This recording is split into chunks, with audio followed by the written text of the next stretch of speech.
Um debate sobre a homem moral, eu disse sim e esqueço que o dia chega, que a data chega. Mas é um prazer, vi a peça 2 vezes e li o livro várias vezes, como já tinha lido livros do Rabino Bonder, especialmente comecei com a Kabbalah da Inveja, sobre a inveja, em função do que eu estava escrevendo do Pecar e Perdoar, também sobre dinheiro e sobre a alma moral. Texto que me tocou muito, porque tanto a Clarice como a atriz, como rabino, como pensador, me tocam no ponto que são pessoas livres.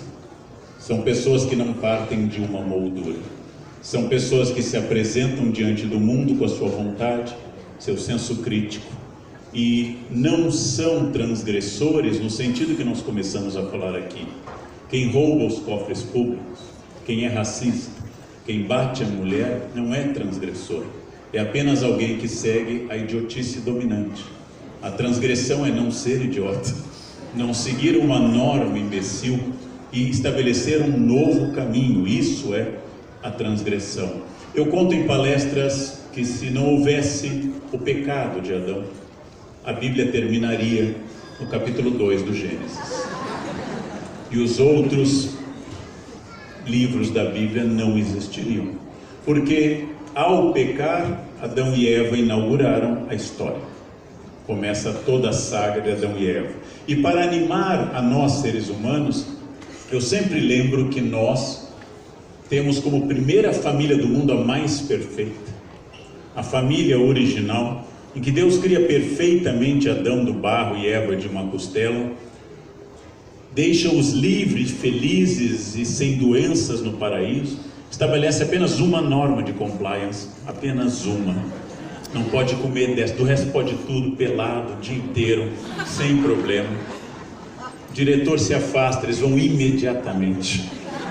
Como criança que você diz para não colocar o dedo na tomada, eles vão imediatamente ali, são demitidos por justa causa, vão para o mundo, têm filhos. Caim matou Abel, como você sabe. A primeira família do mundo tem 50% de transgressores, um assassino e um cadáver. Essa é a primeira família humana, a mais perfeita, a mais próxima de Deus, a que não tinha sogra, aquela que tinha absolutamente tudo para dar certo. Essa é a primeira família do mundo. E se vocês leram tanto a Bíblia, na sua parte inicial, como o Novo Testamento, se vocês leram com atenção, os nossos patriarcas não são pessoas fáceis. Não são pessoas que se caracterizaram por seguir todas as normas. A primeira vocação de Abraão, quando ele ouve em Ur, sai da tua terra e vai, ele está quebrando toda a tradição familiar. É um homem já de idade, sem filhos. Alguns acham que seu pai fazia ídolos, ou que tinha enfrentado pessoas que faziam ídolos, e ele sai. Ele segue simplesmente uma ordem e sai da sua tradição. Os outros patriarcas, tanto Esaú, Jacó, são famosos pelas transgressões. Lembrando que Jacó luta pessoalmente com o elemento divino e recebe seu nome, Israel, aquele que luta com Deus. Lembra que as matriarcas, Sara riu atrás da cortina, quando ouviu falar que ela geraria um filho naquela idade. Que eu saiba, Rabino, o primeiro riso da Bíblia, né? Sara ri atrás da cortina, ou seja, ela tira sarro dos anjos. Ela tira, os anjos dizem, duvido. Ela fica atrás da cortina, e essa é uma matriarca. Outra matriarca engana o marido colocando o pelo no braço do filho, para que a bênção fosse dada ao mais novo e não ao mais velho. A Bíblia é uma sequência de transgressões. Esaú e Jacó, Absalão, Davi mandou matar Urias, seu general, seu combatente, para ficar com a sua esposa. Salomão transgrediu com a rainha de Sabá. Todos eles transgrediram. E a história da Bíblia não é uma história que a gente chamaria de hagiográfica, ou seja, de santos perfeitos, mas de homens, de mulheres transgressores, com dificuldades, santos, mas pecadores, santos, mas humanos. Sem a transgressão não haveria história. A história é criadora ou criada a partir da transgressão. E mesmo naquele que na tradição cristã é a pessoa do porte de Jesus, vamos lembrar que a sua última frase em aramaico, das 3 frases, que lemos os evangelhos em aramaico, sua última frase é um gesto de rebeldia, é um gesto de dor.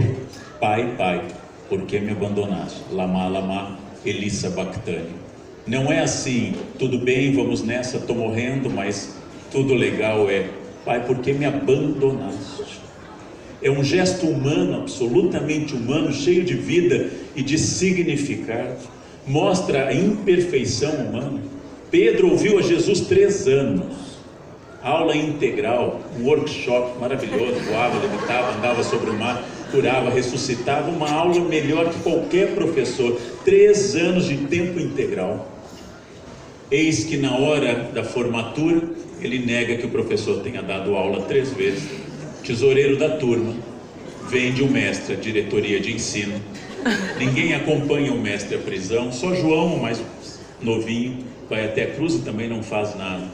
O mestre volta e passa 40 dias em recuperação de reforço. Fala, repete as mesmas ideias. Última pergunta de Pedro, o príncipe dos apóstolos: Senhor, é agora que vai restaurar o reino de Israel? Ou seja, não entendeu nada. 3 anos de aula com Jesus, ele não entendeu uma palavra. Aí Jesus subiu ao céu, não aguentou mais, você chega, é muito esforço. A história dos apóstolos, alguns cognominados filhos do trovão, a história de ira na Bíblia, a história de pessoas falando de coisas que não deveriam falar, é a história da transgressão. A transgressão criadora e não a transgressão repetidora de preconceito.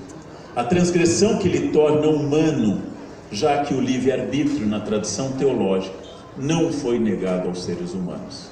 A tradição que permite que eu me afirme como ideia acima, inclusive, da norma divina. E a ideia de que essa transgressão é criadora de uma identidade que torna a minha fé orgânica, verdadeira e estrutural, e não simplesmente uma fé de seguir algo absoluto para o qual eu não penso nada e que me entrego, como se dizia no século XVI, perinde ac cadáver, me entrego como um cadáver. Ou seja, são pessoas que transgridem, pessoas que constituem a transgressão. Não há nada mais insuportável, não há nada mais desagradável na espécie humana que alguém que não erra e se considera uma pessoa de bem. A pessoa de bem é a pior invenção da espécie humana. Em primeiro lugar, porque ela é arrogante, ela não pertence à humanidade, ela aponta o dedo, ela cumpre aquele papel que Jesus denuncia nos fariseus: olham o cisco no olho do outro, não olham a trave que está no seu. São sepulcros caiados de branco, pagam o dízimo do cominho, mas não entenderam o amor ao próximo. E aí vem essa tradição que eu adorei ler nos textos do Rabino, essa tradição que eu vou buscar lá na tradição do Rabino Hillel, antes da era cristã, na época anterior ainda de Herodes o Grande, lembrando que o neto do Rabino Hillel, Gamaliel, foi o professor do apóstolo Paulo, e trouxe essa ideia do amor superando a graça, o amor além da graça. O que a lei dizia era importante, mas existia algo superior à lei. Quando eu vi a primeira vez a peça, a Clarice conta logo no início a história de uma senhora que ela insinua que tem um sobrenome mais ao norte da Europa, de ascendência além do rio Reno, e ela insinua que essa senhora teria afirmado que não é possível ser budista e judeu. Eu, como especialista em religiões, concordaria com a senhora. O budismo nega a existência de um Deus criador, o budismo não vê sentido na criação, não trabalha com a ideia de pecado e não admite uma alma imortal, nem imoral, nem nenhuma alma possível. O judaísmo, como o cristianismo e o islamismo, pressupõe um Deus criador que dá sentido e lógica ao universo e estabelece um código moral muito estrito entre fazer e não fazer. Eu diria, essa senhora, ela está teologicamente correta. Eu daria argumentos para a chatice dela. Ela está correta, só que não. Ela está correta porque ela leu o texto. E ao ler o texto, ela emitiu a opinião do fariseu: a lei não é essa, a lei é outra. Uma das frases mais revolucionárias do Novo Testamento é quando Jesus diz: o sábado foi feito para o homem e não o homem para o sábado. O Shabat é um instrumento para o crescimento do homem e não para o crescimento do Shabat. Ou seja, essa ideia, quando eu me apego à lei, quando eu sigo o que se chamaria em filosofia de uma hermenêutica estrita, literal, é a ideia própria de quem não consegue pensar. E não conseguindo pensar, se refugia na sua dor e na sua dúvida junto à lei. Cumprindo a lei, diz o primeiro código de direito romano, faça-se a justiça per et mundus, que o mundo desapareça, desde que eu faça a justiça. Muitas vezes eu pensei nisso e muitas vezes precisei aprender vivendo. E aquilo que mais me ensinou para que a minha alma pudesse se entregar à transgressão foi exatamente eu também ter errado e ter perdido um pouco da arrogância mais forte no passado que eu tinha de ser uma pessoa de bem e cumpridora das normas. E a todo instante eu aprendo. Como palestrante eu ficava particularmente irritado, como no meio de uma palestra, naturalmente com tema para adultos, havia uma criança berrando na palestra. E eu pensava, como um pai traz uma criança para uma palestra, como esse choro atrapalha, não é culpa da criança? Claro que nada dizia, mas pensava. Há alguns anos eu fui levar um grupo ao Museu do Holocausto em Israel e fomos antes ao Memorial das Crianças. 1,5 milhão de crianças assassinadas pela barbárie nazista.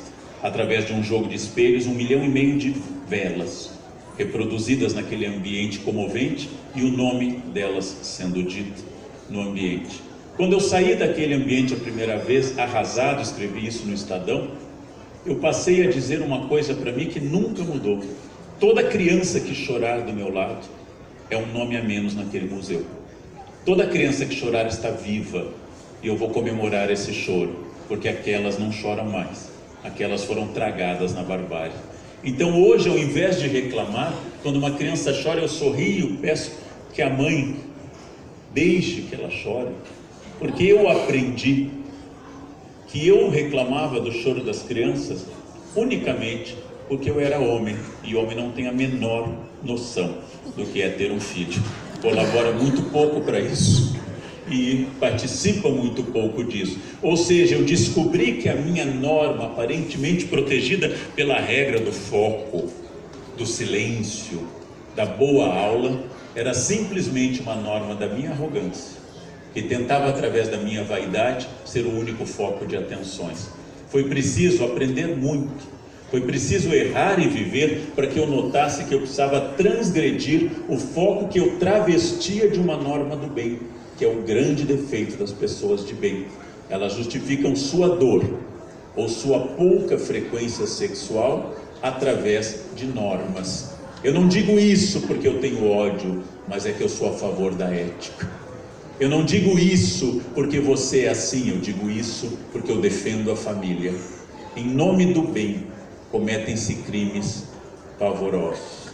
Há uma senhora que me atacou na internet, eu lembrei a ela, no fim da nossa discussão, que Jesus procurou prostitutas, publicanos e procurou samaritanos que não tinham clara identidade judaica e abominou as pessoas que frequentavam o templo e cumpriam a lei. E eu disse a ela uma frase: Jesus, no fim dos tempos a senhora será vomitada no juízo final. É uma maneira educada de citar Mateus 25, mas era uma maneira de tentar dizer que os fariseus estão vivos, gente. Os fariseus se candidataram para outubro. Os fariseus estão cheios de moral. Os fariseus estão apontando as pessoas de bem, estão apontando o caminho do bem, mas não o verdadeiro bem que nós gostaríamos, que é o bem da ética pública.